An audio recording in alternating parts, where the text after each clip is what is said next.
Baik, bismillahirrahmanirrahim. Assalamualaikum warahmatullahi wabarakatuh. Innal hamdalillah nahmaduhu wa nasta'inuhu wa nastaghfiruh wa na'udzu billahi min shururi anfusina wa min sayyiati a'malina. May yahdihillahu fala mudhillalah wa may yudlilhu fala hadiyalah. Asyhadu an la ilaha illallah wa asyhadu anna Muhammadan abduhu wa rasuluh la nabiyya wa la rasula ba'da amma ba'du. Pertama-tama marilah kita panjatkan puja dan puji syukur kita kehadirat Allah Subhanahu wa taala yang masih memberikan kita nikmat iman serta Islam dan juga masih memberikan kita nikmat kesehatan, kekuatan, kesempatan sehingga kita dapat melakukan pengulangan atau pembelajaran pada kali ini. Untuk mahasiswa-mahasiswa saya, sekarang kita akan membahas tentang sejarah perbankan syariah.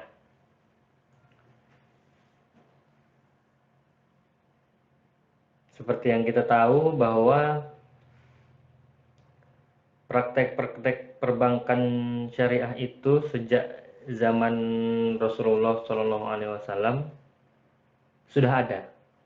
Praktek-praktek perbankannya seperti transfer, seperti hutang piutang, seperti simpanan, itu sudah ada sejak zaman Rasulullah SAW.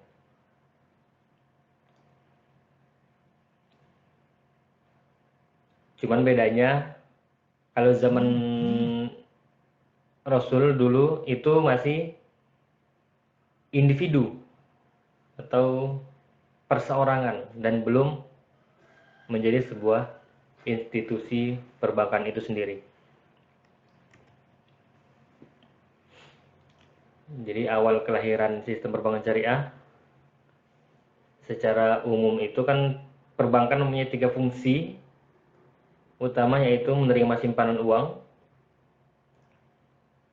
meminjamkan uang atau pinjaman uang, dan memberikan jasa pengiriman uang.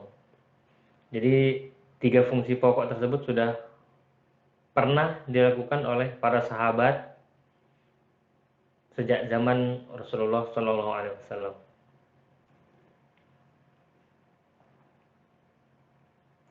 Dan sejak zaman Rasulullah SAW itu juga sudah terdapat akad-akad yang sesuai dengan syariah, yang memang akad tersebut sesuai dengan tuntunan syariah, karena memang Rasulullah SAW sendiri yang mengaturnya, menilai apakah ini sesuai dengan syariat atau tidak. Yang tidak sesuai syariat otomatis langsung dilarang oleh Rasulullah SAW. Seperti akad-akad musyarakah dan lain sebagainya.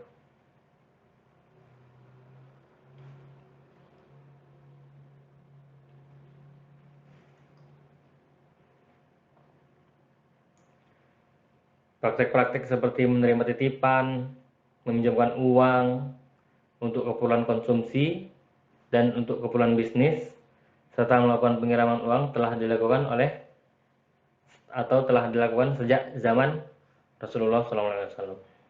Itu hanya praktek-praktek perbankannya saja.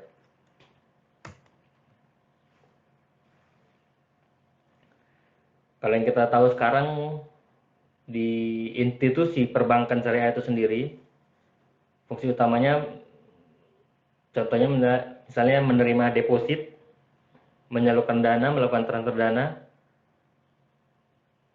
sama saja sepertinya, sama yang pernah dilakukan oleh para sahabat dan Rasul dahulu.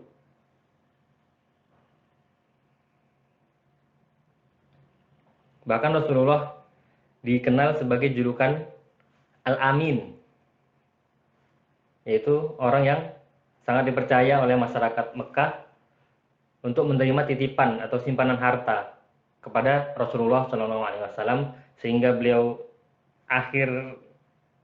hijrah ke Madinah, beliau meminta Sayyidina Ali untuk menggantikannya.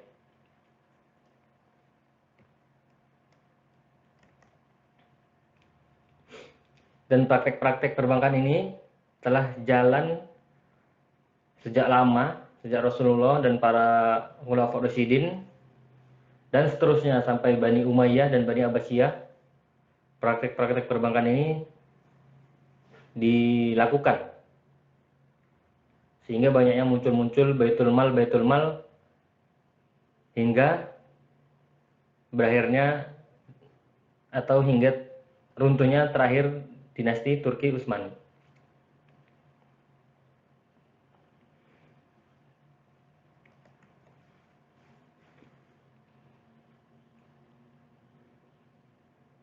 Dan penerapan sistem profit dan loss sharing atau yang kita biasa dengar itu bagi hasil. Karena bagi hasil itu ya ada profit dan loss sharing. Jadi membagikan profit atau membagikan loss atau ke kegagalan atau loss, keuntungan dan kerugian. Ada di situ namanya bagi hasil dan bagi rugi. Bagi hasil dan bagi rugi. Penerapan bagi hasil ini tercatat di Pakistan dan Malaysia sekitar tahun 1940, yaitu adanya upaya mengelola dana jamaah haji secara non-konvensional dan Islamic Rural Bank di desa Midgamar pada tahun 1963 di Kairo, Mesir. Dan sejak eksperimen pertama pendirian Bank Islam ini oleh Midgamar Bank di Mesir pada tahun 1960, bank-bank Islam mulai banyak berdiri. Di samping itu, keberadaannya juga didukung oleh kekayaan minyak di kawasan tersebut.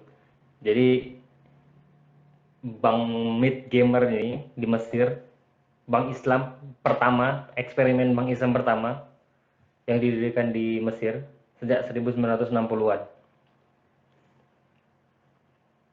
Dan bank-bank ini berdiri mempunyai banyak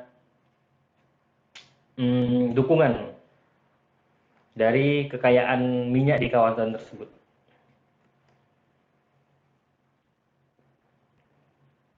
Dan perkembangan bank-bank Islam mulai meningkat tajam setelah awal berdirinya pada tahun 1960-an dari hanya satu bank pada awal tahun 1970-an meningkat menjadi 9 pada tahun 1980.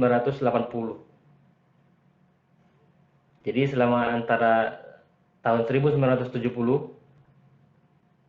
ke 1980 itu dari satu bank Islam meningkat menjadi 9 bank Islam pada tahun 1980. Itu yaitu diantaranya ada Bank Sosial Nasir, Bank Pembangunan Islam, Bank Islam Dubai, Bank Islam Faisal Mesir, Bank Islam Faisal Sudan. Jadi dari tahun 1960 sampai 1970 sampai 1980 itu hanya 10 tahun bisa membangun kurang lebih 9 bank pada saat itu.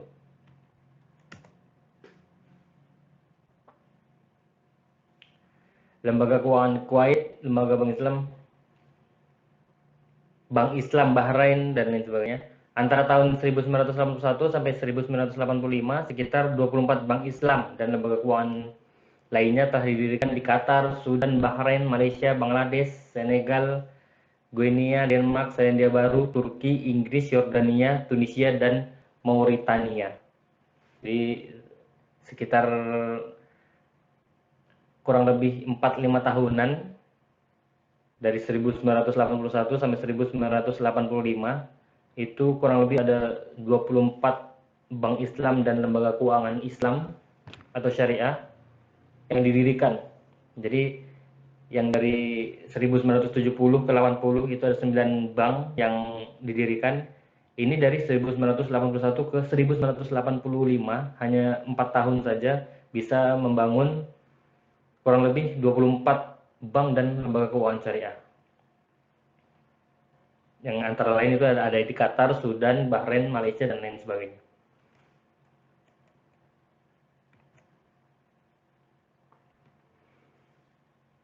Perkembangan selanjutnya didirikannya Islamic Development Bank atau yang biasa kita singkat IDB, Islamic Development Bank, yang berdirinya atas prakarsa dari sidang Menteri Luar Negeri negara-negara OKI atau Organisasi Konferensi Islam di Pakistan pada tahun 1970, dan di Libya 1973, dan di Jeddah 1975.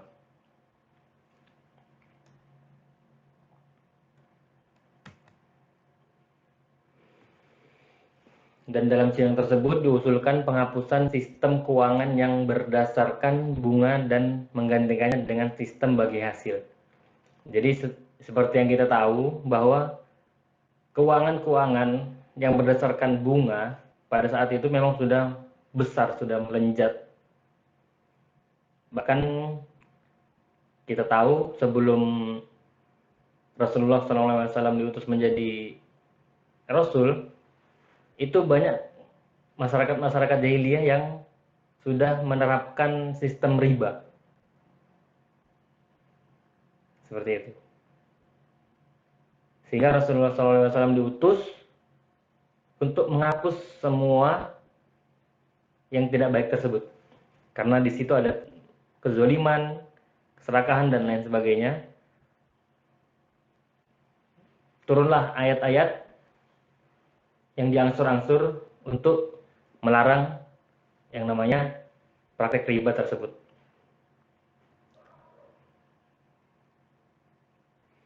Jadi IDB ini didirikan, dan di sidang tersebut diusulkan penghapusan sistem yang berlandaskan bunga dan menggantikannya dengan bagi hasil. Karena mau sebesar apapun lembaga keuangan dan lain sebagainya, bank, lembaga keuangan, tapi kalau masih memakai prinsip bunga, pasti akan hancur. Pasti akan hancur. Dan berdirinya IDB ini telah memotivasi banyak negeri Islam untuk mendirikan lembaga keuangan syariah.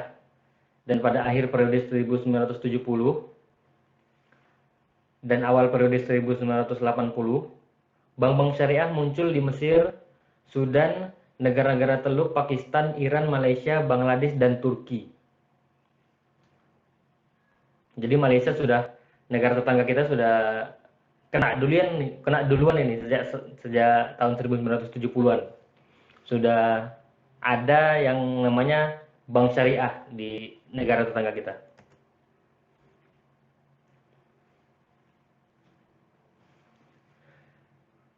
Desember 1970, sidang Menteri Luar Negeri negara-negara Organisasi Konferensi Islam di Karachi, Pakistan, menerima proposal studi tentang pendirian Bank Islam Internasional untuk Perdagangan dan Pembangunan atau International Islamic Bank of Trade and Development, dan proposal pendirian Federasi Bank Islam yang diajukan oleh Mesir. Dan proposal tersebut intinya mengusulkan bahwa sistem keuangan berdasarkan bunga harus digantikan dengan sistem bagi hasil, keuntungan maupun kerugian.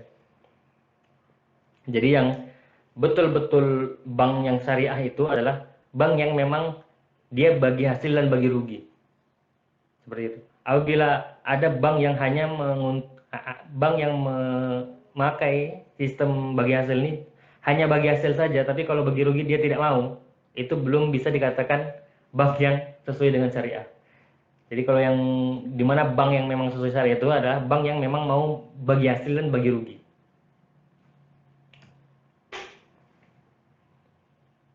Dan perkembangannya bank-bank syariah di negara-negara Islam berpengaruh ke Indonesia. Sejak awal periode 1980-an, diskusi mengenai bank syariah sebagai pilar ekonomi Islam mulai dilakukan, dan para tokoh yang terlibat dalam kajian tersebut adalah Karnain A. Perwatamaja, Muhammad Dewan Raharjo, AM Saifuddin, Amin Aziz, dan lain-lain. Beberapa uji coba pada skala yang relatif terbatas telah diwujudkan, diantaranya adalah Bait wa Tamwil Salman Bandung dan Koperasi Ridho Gusti di Jakarta yang sempat tumbuh mengesankan. Ini sudah masuk ke Indonesia sejak awal periode 1980-an, tapi belum ada bank syariah di sini. Ini dia masih sifatnya seperti koperasi seperti itu.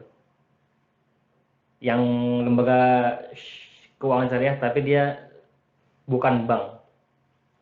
Udah masuk. Yang kita tahu bank syariah pertama di Indonesia itu sejak tahun 1991 ya, yaitu Bank Muamalat itu sendiri.